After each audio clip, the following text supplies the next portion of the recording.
Have American Conservative Union Chairman Matt Schlapp, Salem nationally syndicated radio talk show host Larry Elder, from the Hill Joe Concha, Fox News contributor, former Clinton pollster Doug Schoen, and Fox News contributor Tammy Bruce. Right now it's 54%. New York Times has it. I mean, it's bouncing around like a ping pong ball, and we're all sitting here neurotically looking at all this. It really matters. Vote turnout, specific counties. He mentioned Talladega County. I'd say another county, having lived in Alabama, would be Madison County, a bit of a bellwether, northern Alabama.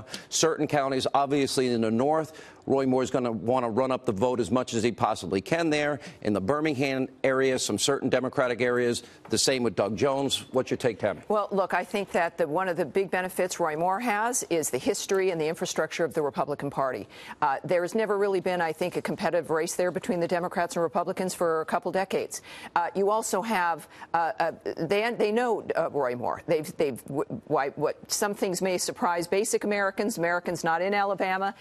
It doesn't necessarily surprise the people that know that man and his family. So it is about infrastructure. It's about getting out the vote. And right now, Roy Moore and the Republican Party have that edge. All right, let me bring in our own Britt Hume, elder statesman. He's seen a campaign or two, also a close friend of ours.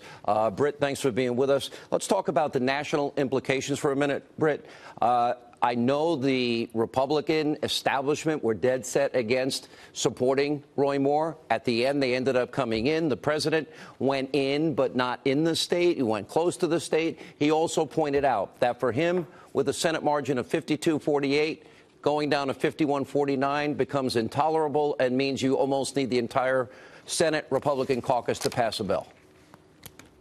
No, that's true, Sean, and indeed the Republican leadership in Washington remain divided over Roy Moore's candidacy. The president, and with him, the Republican National Committee swung behind him, but the Senate Republican leadership did not, nor did the National Republican Senatorial Committee, which is an important source of support for any candidate running for office. So the division there remains, Sean, and there's very great worry among Senate Republicans that Roy Moore, if elected, while he would be an ally on many issues voting, would be a problem for Republican candidates running for Senate next year, because the Democrats will be claiming that they disposed of and disciplined all of their alleged sexual offenders, and here's Roy Moore, who against whom charges are still hanging, who is accepted in a part of the Republican Party. So that's the dilemma they're worried about, and obviously they can't win either way, Sean, because either they lose the seat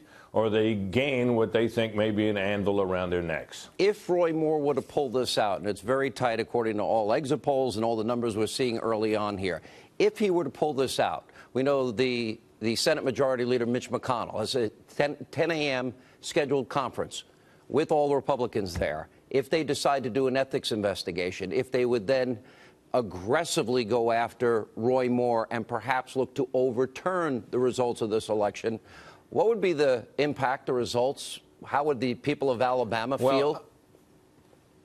Well, I think the people of Alabama, or at least those that voted for Roy Moore, would be furious. I don't think there's any question about that. So that's the kind of calculation that these Republicans in the Senate would have to make. Is it worth it? Is he enough of a burden to them as they seek to maintain their majority next year that it'd be worth the candle? And, of course, you know, this is only a special election. There'll have to be a regular election going forward. Alabama remains an overwhelmingly Republican state. And I think the belief among Senate Republicans, Sean, is that had they nominated either Mo Brooks or Luther Strange, that either of those candidates would be way ahead tonight instead of being in this close race that they might lose. I might add, Sean, you may recall back last year on election night, I kept quoting the betting odds put together by our colleagues John Stossel and Maxim Lott, who have a website where they keep track of these things. Yeah. Right now, their betting odds have Moore 73%, Jones 26%. That's what the betting odds are showing right now. All right, let's throw our money down. You may recall, of course, last year when everybody was scoffing when I was quoting them early in the night last year, and the betting odds turned out to have it right before anything else. I'm not saying that's true here, but I thought you might be interested. There were a couple of us that were a little ahead of the curve and thought Trump had a much better chance than other people. But good to see you, Britt. We always appreciate it. We'll check in with you later in the hour.